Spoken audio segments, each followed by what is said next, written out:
یک ابر عمارت 100 میلیون دلاری و احتمالاً مجلل ترین خونه‌ایه که توسط دست بشر ساخته شده و ما قراره زندگی تو این خونه رو با زندگی تو این خونه هنری 69 میلیون دلاری که برای مقاومت در برابر سونامی واقعی ساخته شده مقایسه کنیم و همچنین یک کاخ 30 میلیون دلاری با پارک آبی اختصاصی و همینطوری میریم پایین مثل اینا تا میرسیم به این خونه $1 که به سختی قابل استفاده است. در واقع میشه گفت که یک آلونکه. خیلی مزخرف. خب قیمتش چرا $1؟ چرا واقعا این خونه $1؟ خب احتمالاً با یه طوفان دیگه میره زیر آب. آها. پس $1 میارزه که از شرش خلاص پس داری میگی که این برای من یا سرمایه گذاری افتضاح خواهد بود؟ آره البته. بیا انجامش بدیم. فکر نمی‌کنم زیاد امن. بیا. احتمال اینکه بیافتیم واقعا چقدره؟ خیلی زیاد. وای پسر اینا دارن میلرزن نشونه. اون صندلیه رو ما نگاه. یه صندلی تشک و نصف کف اتاق اینجا داریم. واقعا میتونم از داخل خونه یه ماهی بگیرم. با یکی گرفتم. البته وای. سر کاری بود. حالا که میبینی داره حال میده پشیمون نیستی؟ نه نیستم. اگه $2 بهت بدم که پسش بگیری چی ها؟ نه.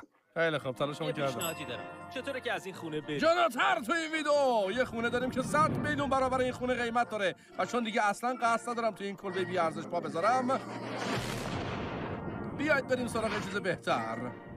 خب حالا ما جلوی یه خونه $1 میلیون هستیم که یعنی باید یه میلیونر باشی تا این خونه رو بخری. بریم زندگی یه میلیونر رو نشونتون بدم. اولین برداشت من اینه که خیلی از خونه من بزرگتره. وقتی $1 میلیون پول بدی آشپزخونه خوش اندازه گیرت میاد همراه با 4 تا اتاق خواب که عادی به نظر میرسن اما ادامه داره چون این اتاقی کمد داره که به همون میرسه که از خونه $1 بزرگتره. جالبه. این وان واقعا غول پیکره. من 2 متر قدم و راحت اینجا جا شدم. بی‌نظیر. اینم بگم همه اعضای خانواده دستشویی‌های مخصوص خودشون دارن.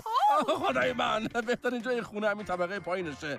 برگام سالن سینما داره اینجا. سر این صندلی ماساژ. وایسا چی؟ هر کدومشون 2 تا کنترل. 2 تا کنترل. علاوه بر سالن سینما شهر بازی هم داره. با $1 میلیون انتظار همچین ویژگی رو واقعا این نداشتم. خونه فوق‌العاده. دوستام خیلی بیشتر میشدن اگه همچین خونه‌ای داشتم. و آخرش خب استخره که با این آبشار غیر ضروری کامل میشه. به طور کلی میگم که زندگی تو این خونه خیلی باحاله اما البته ما همه اینجاییم که گرونترین گرونها رو ببینیم و برای همین گزینه بعدیمون این 15 میلیونی رو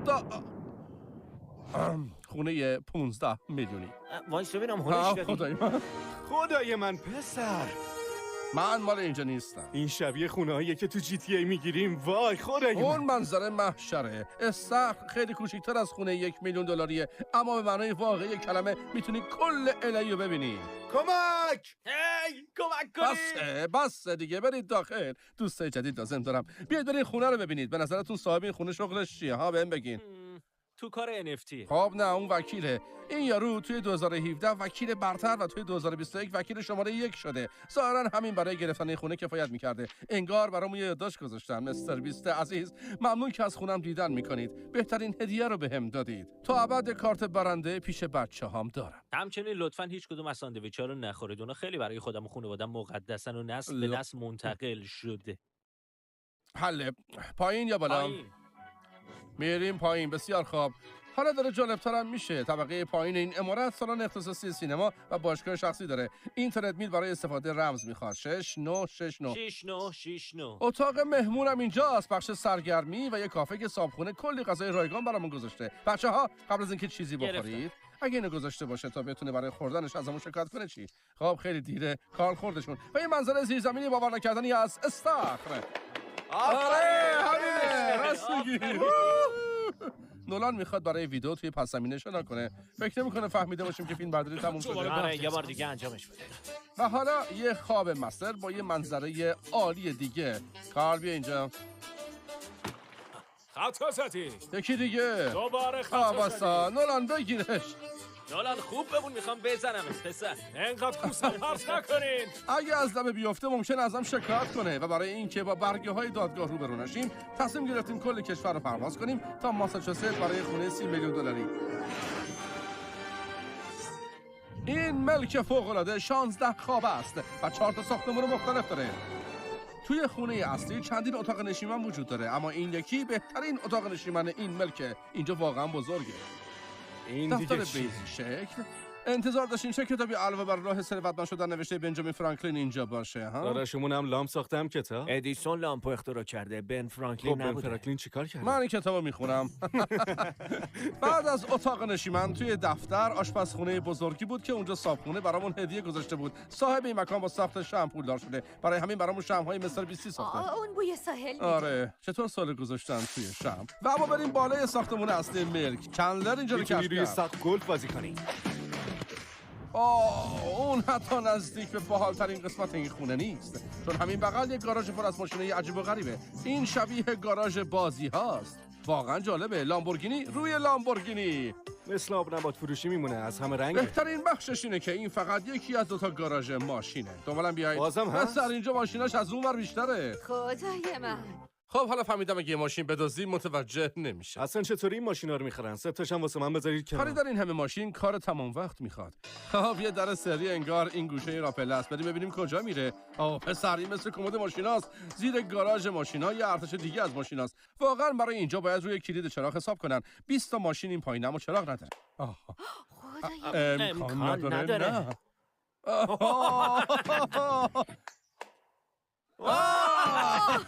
برای همین کلید چراغ برق نداشت. من مونده بودم کی میتونه 30 تا ماشین توی زیر زمین جا بده ولی برق نداشته باشه. خب اشتباه برداشت نکنید. تمام اتاقای این خونه تا اینجا فوق العاده بودن، اما اگه من صاحبش بودم فکر نمی‌کنم هیچ وقت این ساختمون رو ترک می‌کردم. این شگفت انگیزه. درسته؟ به دلیل عجیبی هر کی که اینجا رو ساخته فکر کرده ایده خیلی خوبیه که زمین تنیس سرپوشیده نصب کنه. فقط می‌خوام یادآوری کنم که داریم داخل خونه تنیس بازی می‌کنیم. همچنین هیچ ایده‌ای ندارم تنیس چطوریه. خیلی خوب اعضای گروه، من هیچ ایده‌ای ندارم. لطفاً دنبالم بیاید. خدای من 2 طبقه شهر بازیه. شهر بازی داخل این خونه در واقع 20 برابر از خونه 1 میلیونی بزرگتره. اما خب فقط این نیست، اینجا واقعا همه چی داره. خیلی خوب، از اینجا جمع نمیخوام. داریم داخل خونه توی زمین بسکتبال پینگ پونگ بازی میکنیم. با اولین ضربه پسر. خب تمام ویژگی‌های خونه 30 میلیونی واقعا باحال بودن، اما این اتاق چیزیه که اینجا رو کاملا خاص نگه می‌داره. میریم طبقه بالا برای بهترین بخش از این ملک. چیزی که واقعا دلتون میخواد ببینید درست همینجاست. اینجا رو نگاه کنید. پارک آبی سرپوشیده. وای اینجا شبیه دنیای کاملا جدیده. ببین اینجا چقدر خفنه. برید خوش بگذرونید اما چیزی رو نشکنید. اطاعت میشه.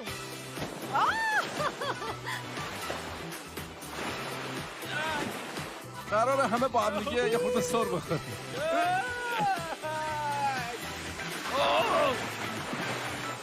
میخوایم از پارک آبی لذت ببریم. توی خونه بعدی میبینمتون. تنها خبر بد اینه که دوباره باید کل کشور بچرخیم. خبر خوب اینه که یک ابر امارت 45 میلیون دلاری پیدا کردیم. خدای من. این دلبازترین خونه‌ایه که تا حالا دیدم بچه. وای من نمیدونم این چیز با شکوه چیه، اما به هر حال زیباست. همونطور که احتمالاً متوجه شدین این خونه ها دارن خیلی گرونتر میشن. اصلا دیگه نمیدونم چطور باید توصیفشون بکنم. راستش زبونم قاصره. این احتمالاً زیباترین چیزی که تا حالا دیدم. برای همین از مولتی میلیاردر مارک کیوبن خواستم کمکمون بکنه. بله. حالا چطوره؟ خوبی؟ اوضاع چطوره مرد کوچولو؟ اینم بگم مارک صاحب افتخاری تیم بسکتبال دالاس موریکسه و این خونه زمین اختصاصی بسکتبال داره چون مورد علاقه‌شه. حواسمون پرت شد. بعد بگم جیمی موفق ای نمیشه. بابا زایه. فقط از کار بدازش. آفرین. پرتاب نداشتیم. میزنیمش. برو یواش. همینه. خودشه. جک بازی رو تموم میکنه. بزنش. برنده بازیونه. آره همینه. آره. حالا میخوایم بریم باقی خونه رو به مارک نشون بدیم. حالا هممون خیس عرق شدیم. بریم بفهمیم که به نظرش اینجا ارزش 45 میلیون دلار داره یا نه. اگه براتون سوال شده استاپ البته انگار من رفتم. قیمت این خونه رو چقدر گفتن؟ 45 میلیون.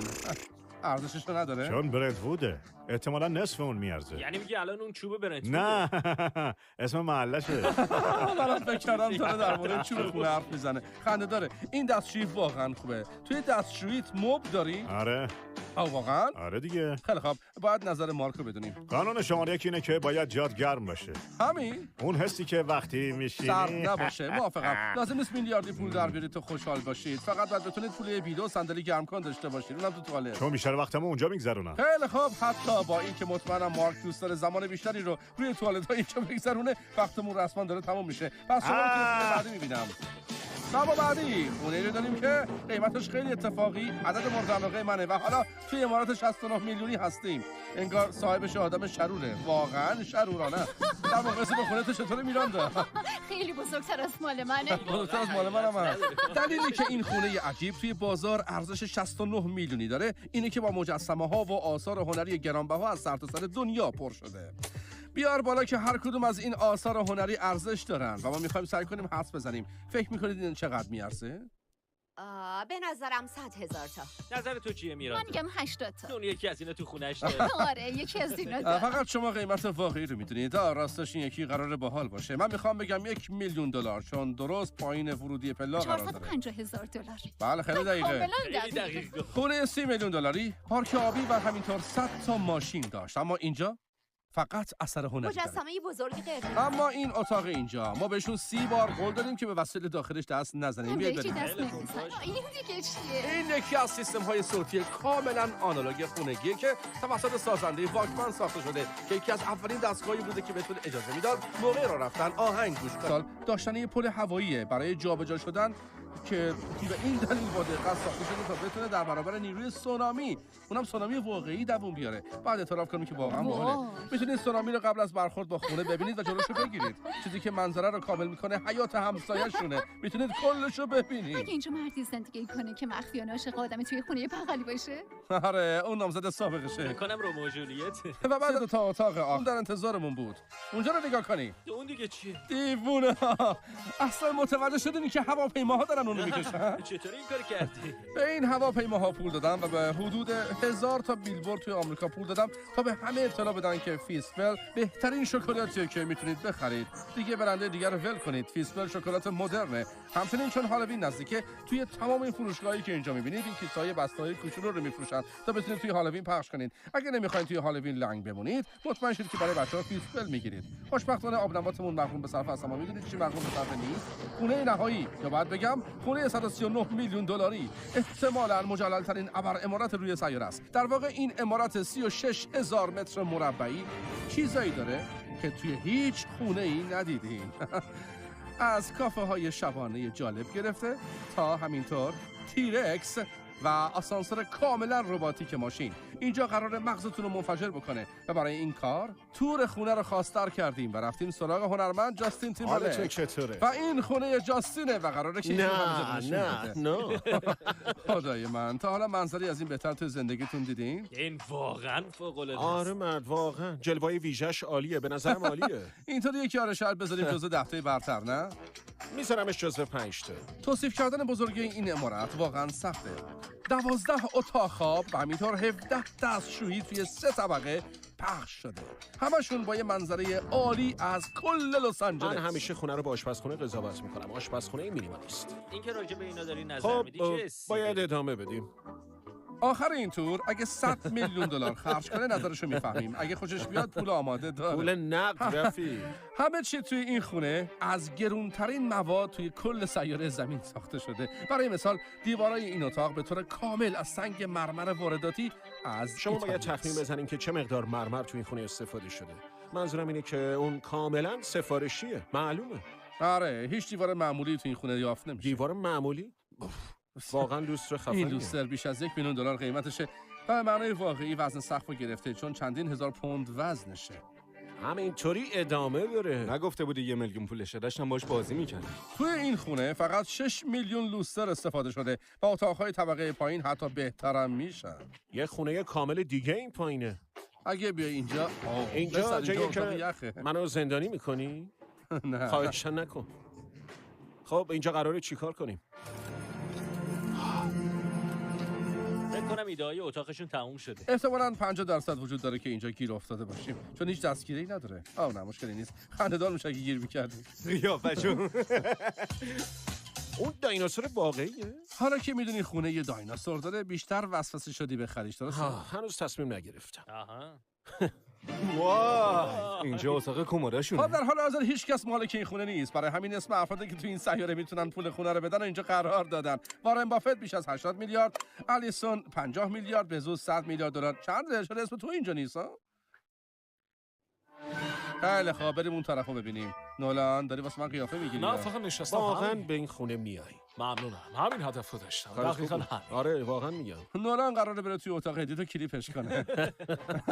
این آسانسور که مال ماشیناست 2.5 میلیون دلاره و یکی از دیوونه کننده ترین ویژگی‌های این خونه است. در واقع شما ماشینی که می‌خواید رو با تبلت انتخاب کنید و اونو مستقیم به گاراژتون میفرسته. میدونم به چی فکر میکنید. مشکل اصلیش اینه که فقط 6 تا لامبورگینی اینجا جا میشه. آره. تو 10 تا جای ماشین لازم داری. همچنین این خونه تا اینجا بزرگترین سالن سینمای خونگی که تا حالا تو عمرم دیدم و داره. این تقریبا شبیه سینمای واقعی. تا اینجا این بهترین سالن سینماست و صندلی‌های قابل تنظیم دارن. فقط 100 میلیون پول همینه. اینجا رو ببین جیمی. وایسا ببینم دکتر ماساژور داره. حالا اینجا رو داشته باشی. پسر دکمه من کو؟ مال من خرابه، بیا جابجا بشیم. زود باش. باشه آره من خیلی خوب نمی‌دونم. چند ویژگی ماساژ امتحان. خدای من.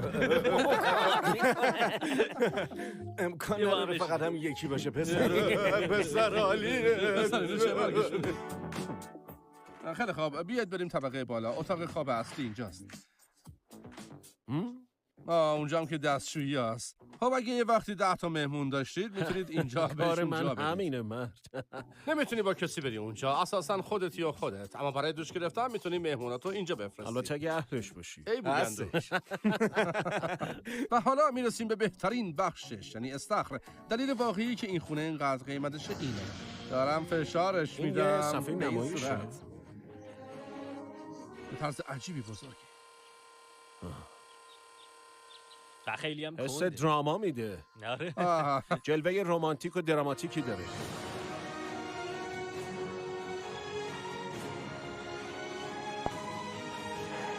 خب یه کمی خودنماییه ولی منظره آره خیلی تصور کنید زیباییه. تصویر الیمی بود. خیلی باحال بود نه؟ فکر میکنم هست. این مرکز خودشه. شهره و اون یکی هم مرکز شهره. به عنوان مرجع کال حدوداً 2 متر. آره همچین چیزی تقریبا. تا ببینید تلویزیون چقدر ازش بزرگتره. خیلی خوب جاستین، کل خونه رو شما دیدی. حالا وقتشه بدونی مشخصاً 100 میلیون دلار نقد آماده داری برای این خونه؟ درسته. میخوای خونه رو بخری؟ بهش فکر کن، لباس نولان هم روش میدی. لباست هم روشه؟ آره. قبوله. کسی که لباس پاره کردم روش میدین یا نه؟ آخه چرا؟ بیا اینجا امیدوارم که لذت برده باشید. بعداً میبینم. مرسی تا اینجا ویدیو رو دیدید. خوشحال میشم با لایک و کامنت حمایتتون رو نشون بدید و یادتون نره گیم شویی بمونید.